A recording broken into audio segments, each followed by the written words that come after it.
Hello all, welcome to Pivotal Traders. I hope you all are doing wonderful. So it has been a while that we haven't discussed about the market sentiment and what market would be doing for the next day.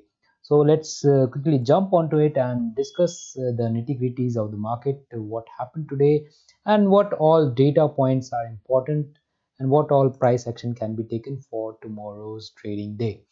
So first of all, if we just look at the price action on 45 minutes candle or even the 1 hour candle, we see that a fall which is currently coming across is somewhere coming back to the level from where the Bank Nifty started the journey of breaking out from the range. And this range, which was tested before here, is now coming back to it to take a support or to dig deeper down.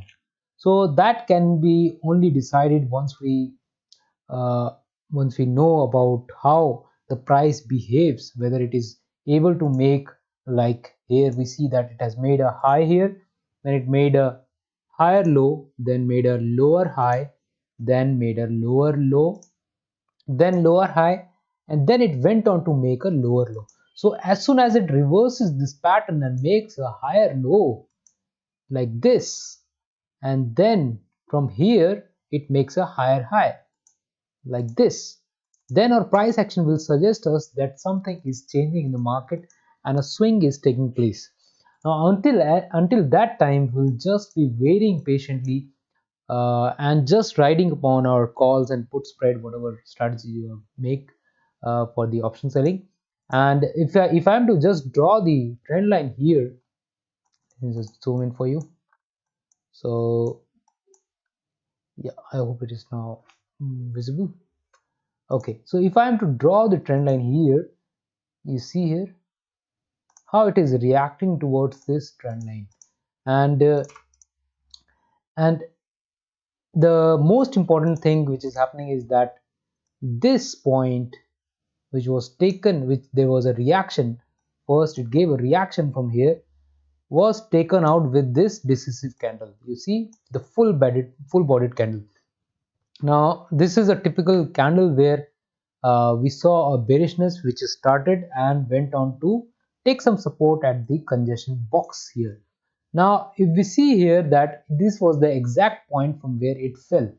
Now if that was the exact point from where it fell and should have continued to fall little further, is getting paused here, and whether this resistance is legitimate or not, it is to be proven tomorrow. So tomorrow, if the Bank Nifty happens to cross this level 38,717, and we see a rounding like this, crossing like this, rounding like this, and then we see again it is getting stuck to this congestion box here, and we can find some good amount of strategy on that front. Now if I am to dissect the data here, the dissecting data, I see that throughout the day, if I just look at the OI pulses analysis, throughout the day the trend was bearish. Okay, so in fact it was extremely bearish in almost all of the intervals. So only two intervals are there where it was bullish. It was not bearish, in fact it was extremely bearish, and that was major point that VIX was above the current trading price, and that's what happened. And there was a mix of signal. You see there was mix of signal VWAP, and the VWAP also was down. This is also important. So I consider this, sorry, I was considering this as a VWAP. So you see that the VWAP was above the trading price throughout the day. So this is the most important thing which was going on. And you see other things are like more or less not so decisive, but the VWAP remained below, sorry, above the trading price throughout the day. So that is one takeaway from this data here. Now, if I am to talk about the interval wise dissection of the data, you see that 42,000 CE had a maximum amount of call writing. Okay, then 45,000 CE.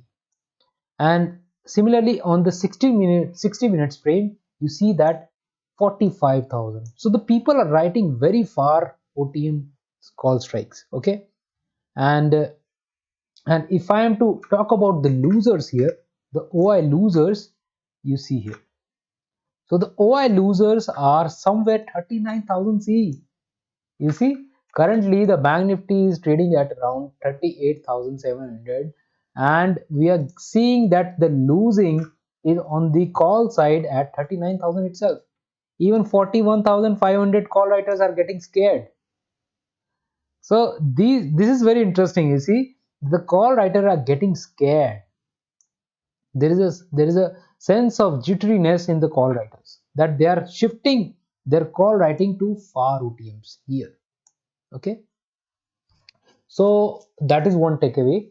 And if I am to talk about the daily front, you see 42,500 witnessed the maximum call writing, and 39,000 also witnessed, but there was a losing side on the 60 minutes front. So on the daily front, though there was a net gain in the call writing of 39,000 CE, but during the last 60 minutes there was some jitteriness. So the last hours are also important in terms of the market analysis, which is to come for the tomorrow. So you have to be very careful why this call writers were getting scared about the market. So that is to be taken tomorrow. And yep, and if anything else to discuss is this 39,000 call, and I see 42,500 call also getting a good amount of gain. So more or less what we see here is that 36,000 on the put side here, 36,000 on the put side and 39,000 on the call side remains to be a good amount of strikes, which is quite interesting, because 36,000 P, because people are getting scared and they are losing, the call writers are losing, and they're shifting to where it is not showing here where they're shifting the put writers. So maybe they're just winding the 36,000 P and shifting to maybe 38,000 or 37,500. That is not shown here. The only call data is quite clear here. And if I talk about the FII activity here, let me just bring it to you. So if you see the FII activity here, you see everything is bullish. They were buying, they were like, even the puts, they were buying that. So they are quite bullish on this front. The the longs on the put side is higher, then that means there is a bearishness, but even then we see that the data is quite bullish. And the change in short, change in long, if you see here, the change in longs are quite significant than the change in shorts. So the FIIs are quite bullish in the market, whereas the DIIs are still, struggling to make some mark here, but the FIIs are quite bullish. So these are the two takeaways. These are not important as much, but it gives you a background sense where you're playing with other institutions. Now if I am talk about simply very plain vanilla kind of analysis, then the PCR kept on decreasing throughout the day. Okay, and in fact I was wondering that it has fallen so much that it should recover a bit, but it did not happen. And it just fell from 0.76 to all the way to 0.54. So a huge fall was there in terms of the PCR, and the call writing kept on increasing.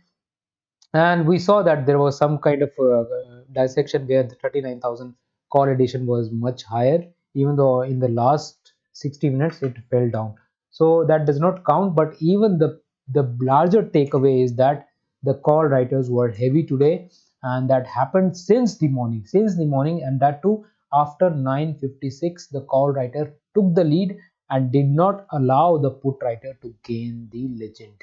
Okay, so now if I talk about the PE minus CE, here also the data was quite bearish, and that was happening throughout the day. You see the change in the PE minus CE went from plus 12 lakh to minus 10 lakh, minus 38, kept on increasing at an increasing rate. It just kept on increasing. The rate was increasing here. See, as soon as we saw that there is some cooling off of minus 5 lakhs, again it bumped up with minus 23 lakhs. So there was a lot of heating in terms of the P minus CE data, and the data was quite bearish throughout the trend. And if I see that the OI change also, see that the future OI change kept on increasing, and this P minus C OI change kept on declining to its negative trajectory. And in the last 30 minutes, we see that the trend reversed a bit, where there was some kind of maybe call unwinding or put unwinding, because there was a conference in the evening by the finance minister. So that does not count yet, but it should be important for tomorrow, that why this so much amount of uh, call writings was heavy on the put writers, and will it continue tomorrow or not. Okay, now if I talk about the put price here, you see the put price of 38,700.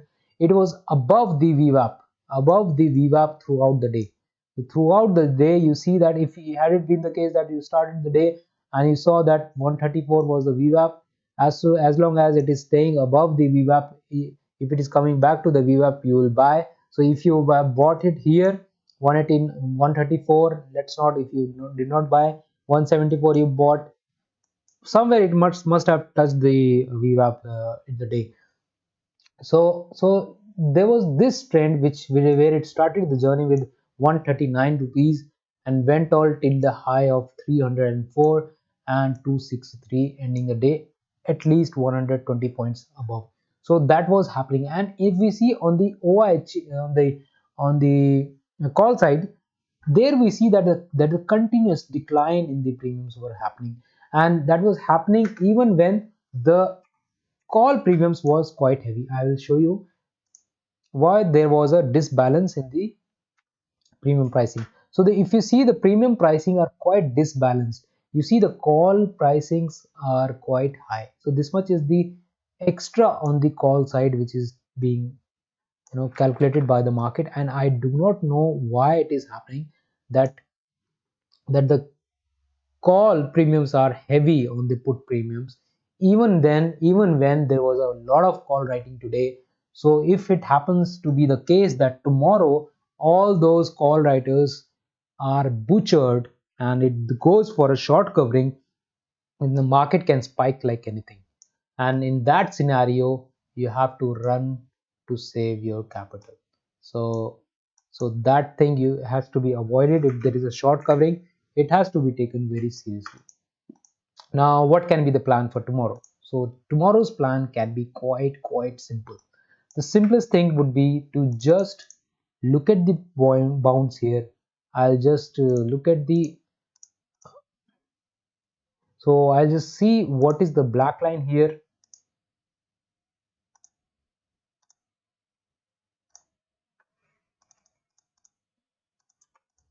So if I see that, you can simply short 37,800 on the put side. Let me just draw it for you.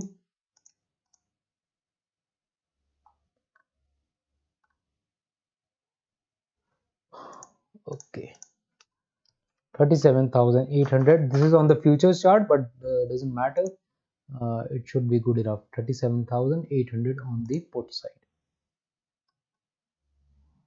Let's suppose we sell 5 lots, and on the call side we will be selling this swing high 39,200. So 39,200 on the call side if we sell.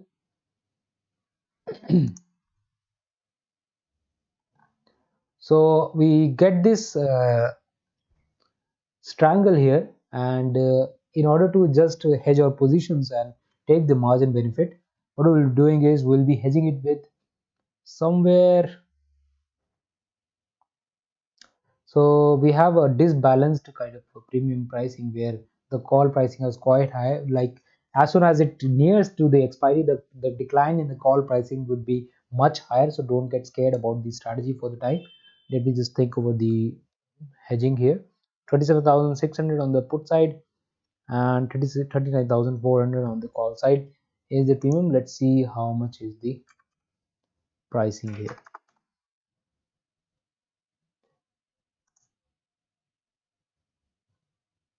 So 39,800 will take on the call side, this one, and we'll be hedging with similar kind of premium on the put side, 37,300 put side. Let's make it 200, a little bit lesser. Yes. So more or less this should be your ideal plan where, yeah. So here we see that the maximum profit is 5.46%, and if you sell 5 lots of pair you just need 2,74,000. So this and the maximum loss is also quite lucrative in terms of the probability of profit and in terms of the risk reward ratio. If you see, I'll just calculate and tell you how much is the weighted return here. So it's the probability is 0.6554 into 0.0546 into the risk reward, which is 0.25 divided by 1.25. So this comes out to be 0.71%. So 0.71% is the target here. So somewhere in between the 1 or 2%, if you get in this strategy, that is good enough. You should take it and just leave the market. So don't target the full premium here, just target somewhere around 2%, 1.5 2%. That should be enough. So I hope you like the video, and there are many takeaways, and we'll be continuing to do these sessions like this. I hope I'll receive some feedbacks and positive reviews. And if you need any improvement in the video, please let me know. Have a great day. Bye bye.